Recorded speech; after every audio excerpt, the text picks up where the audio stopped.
Okay, in this segment, as I mentioned, we're going to be focusing on two things. One, just getting our feet wet with the move sets, getting used to the sword, getting used to the bow, but also collecting upgrade materials and sites of grace that are here right locally, because they will then set us up for moving forward into Stormvale Castle and moving forward into the rest of the game. So the first thing I'm going to do is I'm going to go ahead and clear out these ruins. There's not a good reason for me to do so, as there are not going to be any special weapons or armor that I'm going to want to use, but it's always worth it for me to do because I can get the runes from killing everybody. And I'm going to be primarily using stealth mechanics. Messed that up badly. I was trying to get a backstab and I was completely unsuccessful. So I'm going to be primarily using stealth throughout this area because, and I showed this a little while ago, if you look at the stats for Samurai, specifically look in the middle of the screen at the poise number. That poise number is extremely low.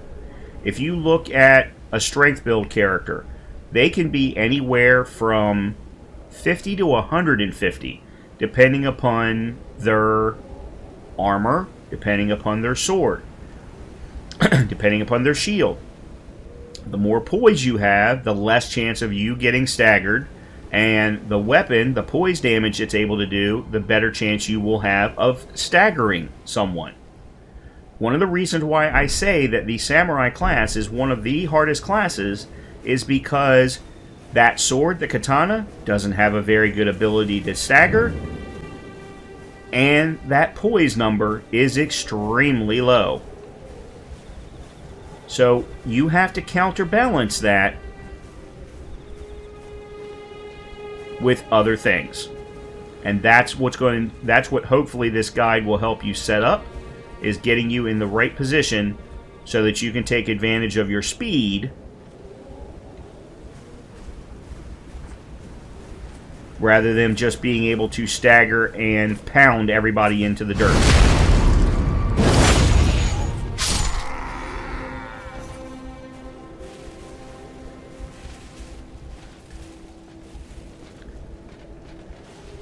So right here is our first map piece.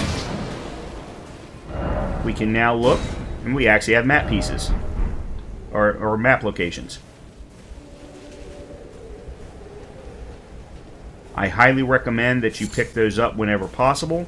The map will let you know where they're located, and I'll show you what that looks like in a minute.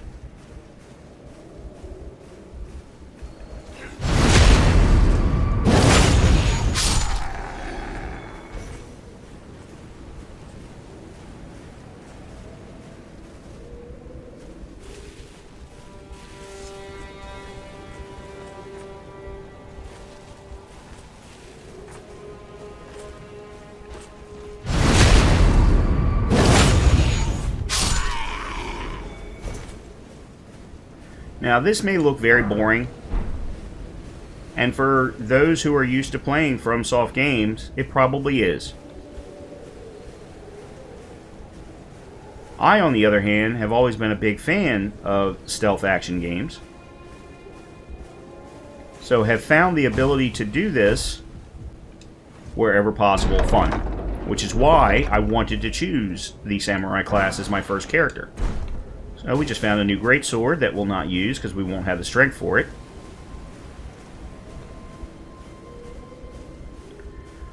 The one thing to keep in mind, and the big reason why I am clearing these ruins, every single set of ruins that you'll find out in the world have a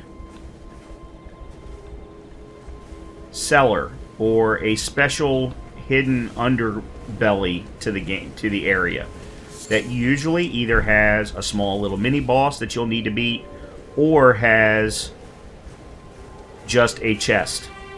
So clearing the ruins will always give you the ability to get something special out of it. And this one is actually a nice little combination of both ruins and encampment because of all the soldiers.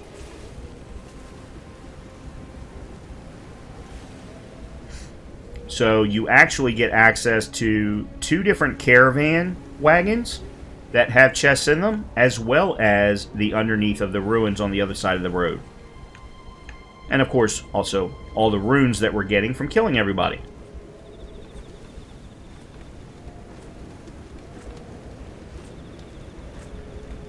I'm gonna wait till I can kill this guy.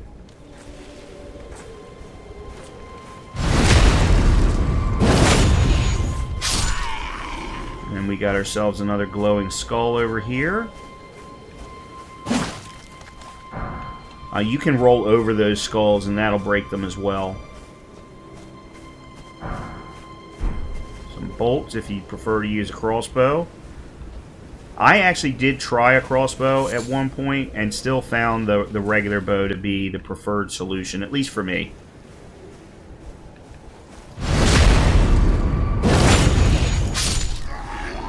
Okay, so here's the other chest for this side. And there's a flail, which, by the way, is a dex weapon, so if you would prefer to use that, please feel free. But as I said at the beginning, this is a pure, true samurai build, so I'm sticking with samurai weaponry. You'll notice there is another Site of Grace over there, and we will go get that in a little while. But let's clear the other side of the road.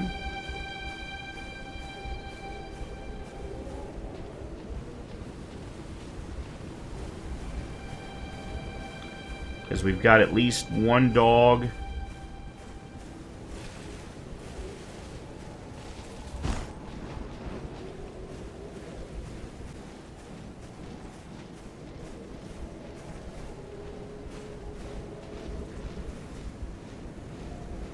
That we'll want to kill, because like every FromSoft game, dogs are a pain. However, the one thing that a lot of people are arguing now in this game over the other FromSoft games is birds. Apparently birds in this game have become the new dogs. Everybody hates the birds.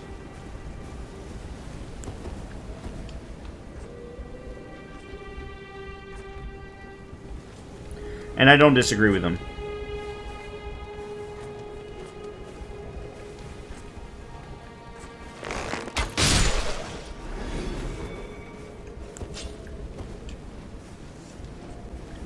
Make sure that you learn how to switch weapons and how to two-hand a weapon. It is not as easy as it once was.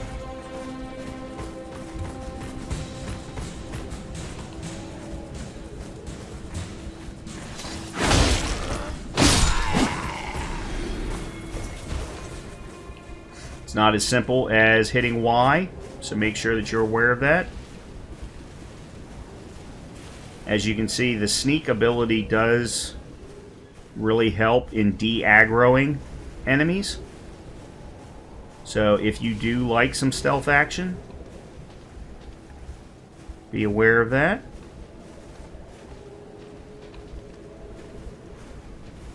So right there is the entrance to the underground area that I mentioned that this particular set of ruins has.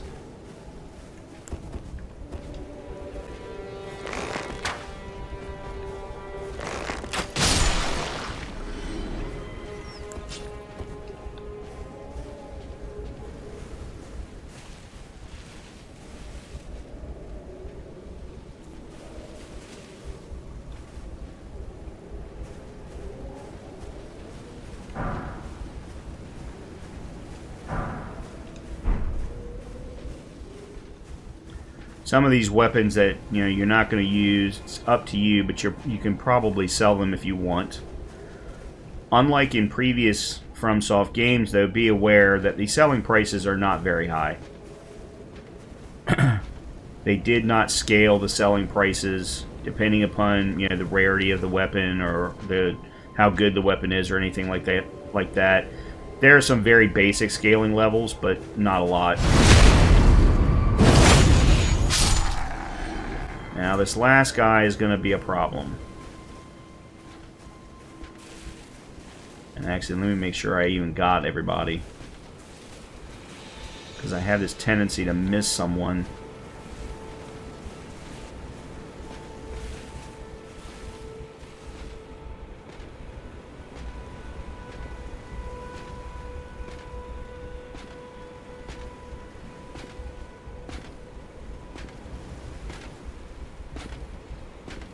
Also keep in mind that with respect to ruins, if you are going to clear the ruins so that you can get to the bottom area, that you will have to clear all enemies around that bottom area.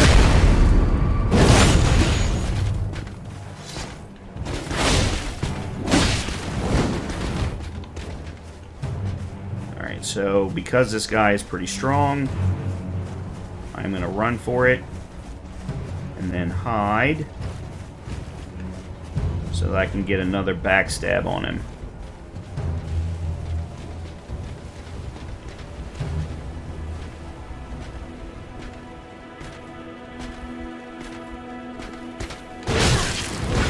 And he saw me.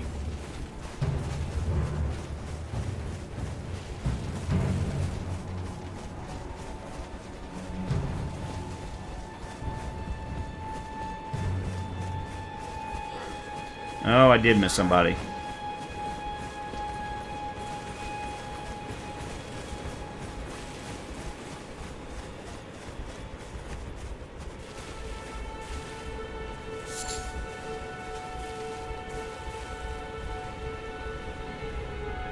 That was my bad.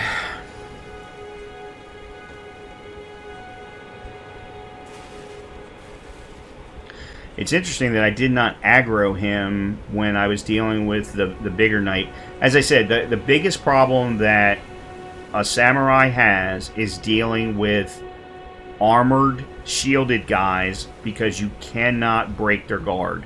You don't do enough poise damage with that katana, no matter how many times you level it up. You just don't, for you to be able to break their guard.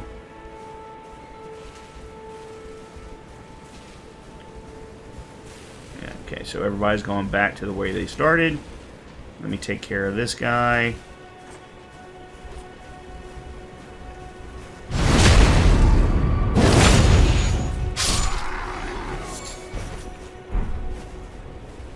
And then we'll do another backstab on that guy.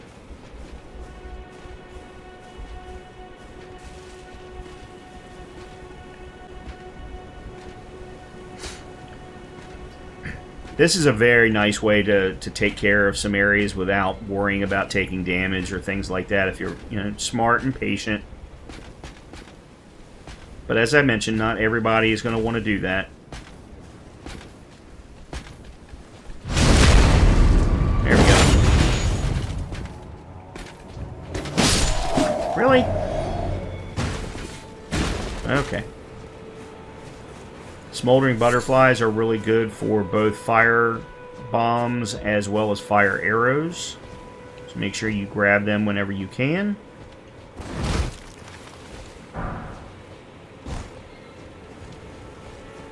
And we can now go down here and open the door.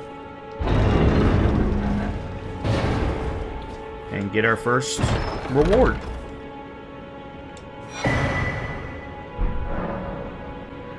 So this is a Ash of War. This is called Storm Stomp. Some people have found it good to have. We also found the Whetstone Knife, which was the primary reason for me wanting to clear the ruins. The Whetstone Knife is going to allow you to apply affinities to your weapons. And depending upon the weapon, you might want to apply different affinities based off of the scaling. You might want to provide a different type of scaling.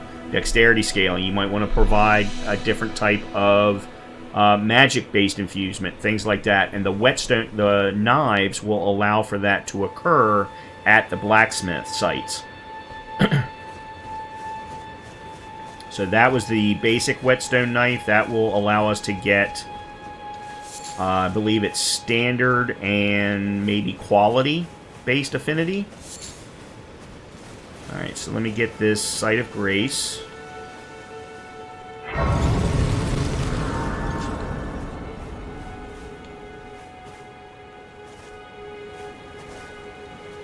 Okay. And let me go ahead and sit at it. The next thing is we're going to go get some upgrade materials. And then we're going to go grab at least one, if not two more sites of grace that are closer to the actual castle. But we're going to need to be careful because, you know, we haven't leveled up. We don't have any extra HP or anything like that. So we're still going to want to be careful about it.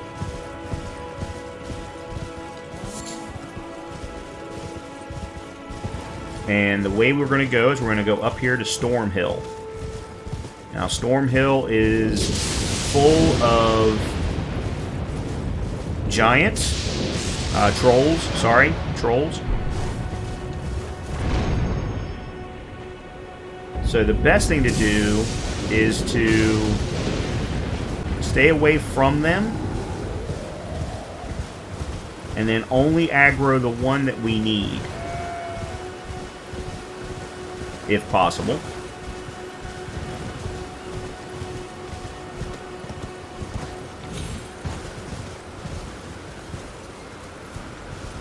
So you might see a little blue flash over there. That's one of the skulls. There is a statue right near there.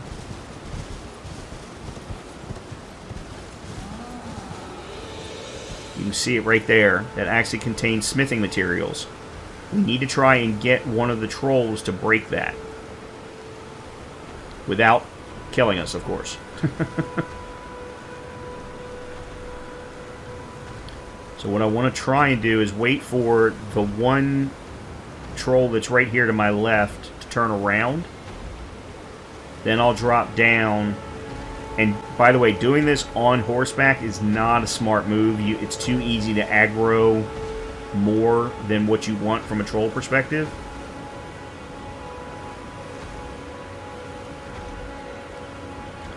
Actually, I'm going to go ahead and drop off of the horse here.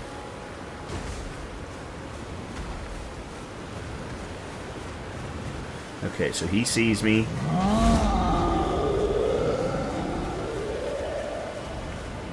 Come on, dude.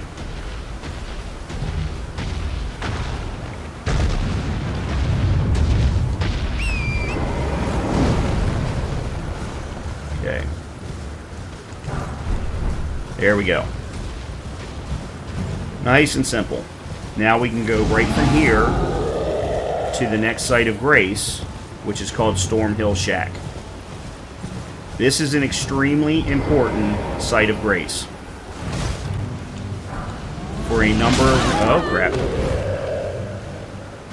I didn't even know he could climb up here. For a number of different reasons.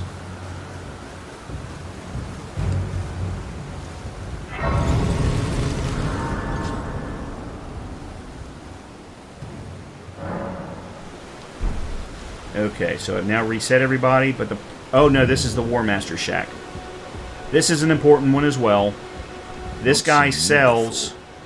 Let me ask you something. Are you here in the lands between to take up the fight? Does your faith in the guidance of grace hold firm, despite the collapse of the Golden Order? Yes, you're a tarnished through and through. Takes me back. But that's a quality needed now more than ever. Any interest in bearing the torch of my battle arts? All I know is the sword. Picked up a fair few tricks in my time, too. Now's the time to pass them on. To a good and proper tarnished, like you. This is a gentleman who can teach you, or that you can purchase Ashes of War from. Some of them are pretty good. Some of them are just okay. It all depends on what you want to have access to. However, the two that we're going to be focusing on in this guide cannot be purchased from him. So, if you want to try and play around with some others, definitely come and talk to this gentleman and see what he has available. None of them are all that expensive. The most expensive one is $1,800, which is the Storm Blade. Then he also has a $1,500 one, which is a uppercut. I've only used one or two of them. The majority of the Ashes of War that I mess with tie in more closely to the Samurai build. Not floating your boat. Alright, what we need to do now is get to the Storm Hill Shack And let me find... That is going to be over here.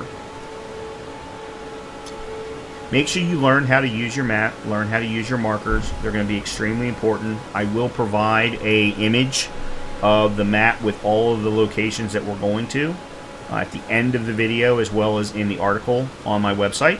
But we're just right now filling it in as we go. Oops. Okay, so we want to go this way.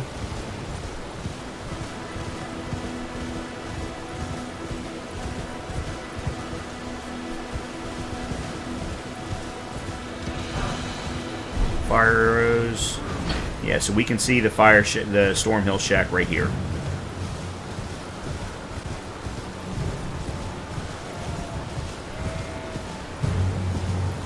And this, in my opinion, is the most important point of grace, site of grace in this entire guide, simply because it puts you closest to Stormvale Castle. It's going to be your launching off point to enter the castle, but it also gets you access to two other things. That stone sword key, which will open you up to certain places with chests. The other is this young lady here. Everyone's been grafted. Everyone who came with me. They crossed the sea for me. They fought for me. Only to have their arms taken. Their legs taken. Even their heads taken. Taken and stuck to the spider. Did you know, if you're grafted by the spider, you become a chrysalid? You're willing to make me a chrysalid, but I'm still a milksop craven. You're all on your own, are you? And heading to Stormvale Castle, enticed by the one in the white mask, I suppose. Oh, you've come to be one with the spider? Well, that makes us two peas in a pod. But I don't have your courage. It's scary, you know, having your arms cut off, or legs, or your head. I want to be like everyone else, but I'm just too scared. I'm nothing but a craven. The key here is to talk to her until she finishes her conversation. By doing so, she will leave you an item when she leaves to go to what is called the Round Table Hold. And that's going to be a central point for the storyline. It will also give you access to her as someone who can help you out in the future. Oh, I know. Can you take this little one along with you? She also gives you this, which is your first spirit summons. For those who are going to be new to FromSoft games, or just new to Elden Ring and are not challenge runners or speed runners, spirit summons are going to be very important, especially against some of your harder bosses. And the spirit jellyfish has become one of the common ones that everyone uses, especially in the early to mid game, because of how many hit points they have and how much damage they can take. The poor thing deserves someone braver than myself. And the spirits look rather fondly upon you. So I am going to put that in my equipment. Put him right there, because that's all that it is. Now, you are required to use your mana or focus points in order to be able to summon them, and they do take quite a bit, which is why I say that you may want to upgrade your mind. Right now, though, I am still not going to upgrade anything because we're going to be making a purchase at the next merchant that we run to. And that'll be in the next segment.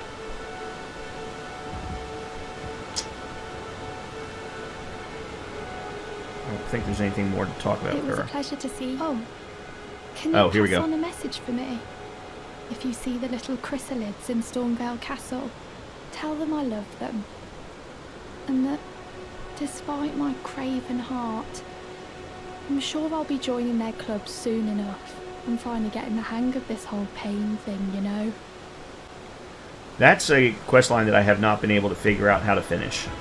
But in either case, This is going to be the end. No. Okay, we're going to move on to the next stopping point, which is going to actually take us around Stormvale Castle. So what we're going to do is we're going to bypass around this road here.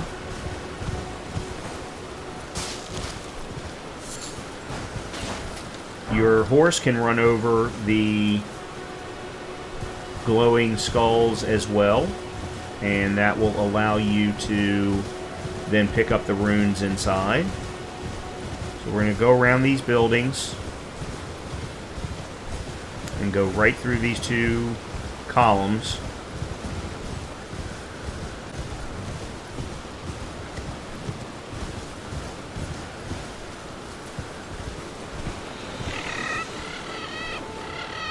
And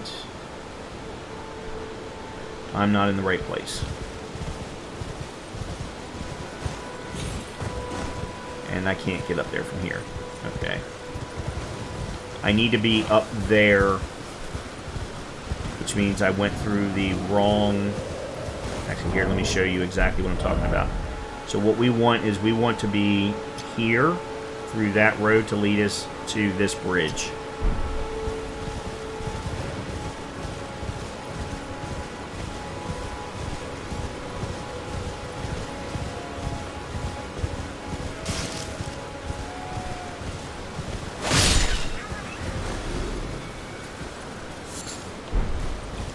Those thin beast bones you just saw me get as a crafting item, they are important because they will help you create arrows of different kinds.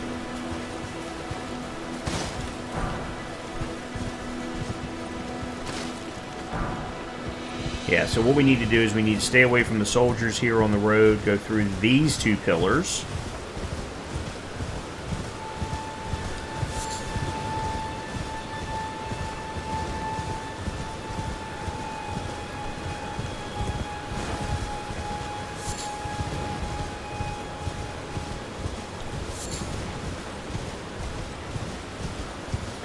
Now, if you want to talk to this young lady here, please feel free. It is all part of the story. I'm going to skip for the purposes of the guide. Come to the end of the bridge here. Pick up this cookbook, which will help once I get the crafting kit, of course. And we're going to take this little hidden path around the back side of the castle, which will open us up to a whole nother area.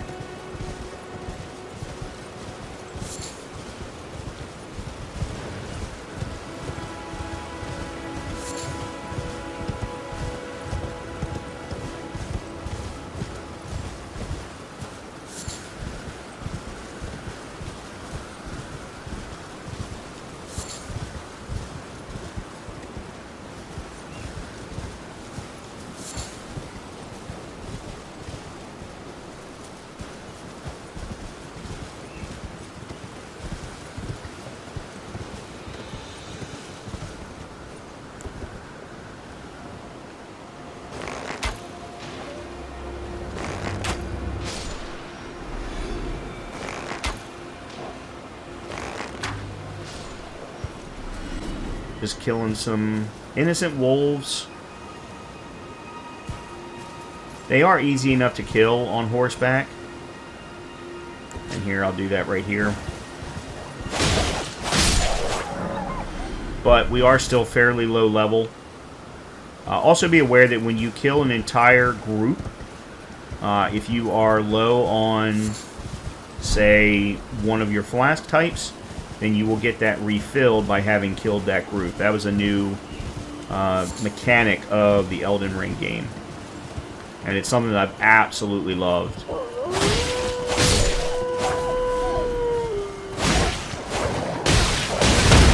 And there we go. Just like that, I'm dead. Just like that, I'm dead. Oh, see, this is why I was using the bow. Yeah, so this getting started guide is going to absolutely help you with getting upgrade materials and runes and things like that, as well as some new skills and whatnot. However, you're going to be very low level at the first parts of this game, so be extra cautious. Okay. Oops. Let's go get our runes back.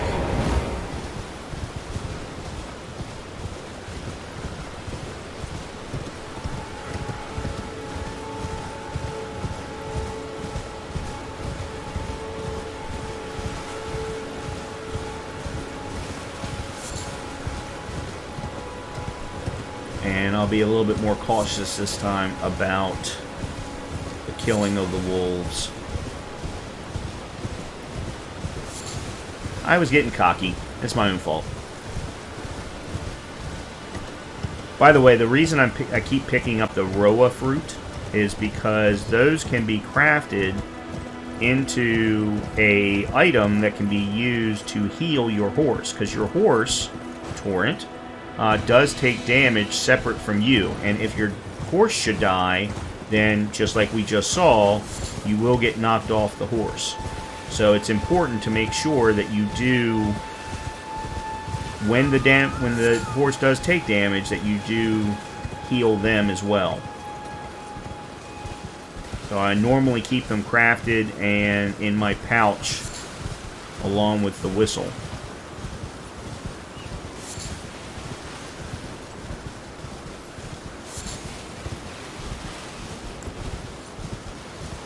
We'll be a little bit more careful this time and make sure to shoot them all from afar.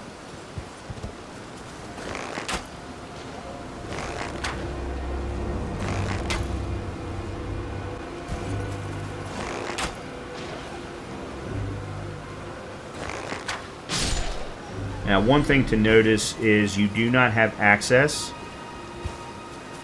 to your special abilities, your skills, when you are mounted.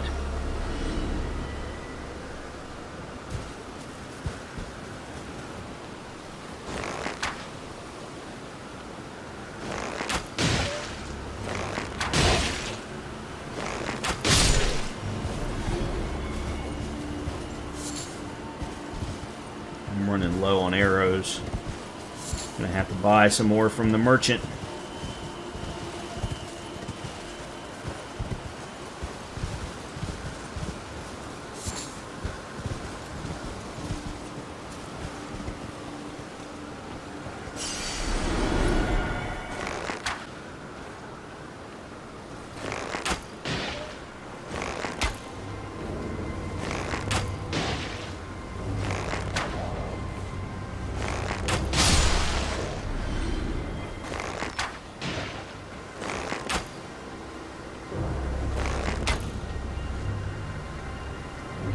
One thing that I have noticed is definitely a problem with archery is the slightest movement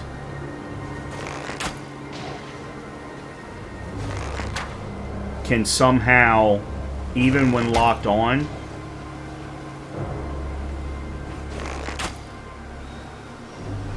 cause problems.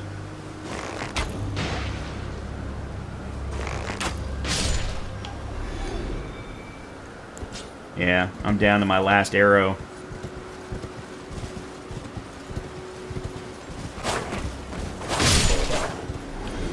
There we go. Okay.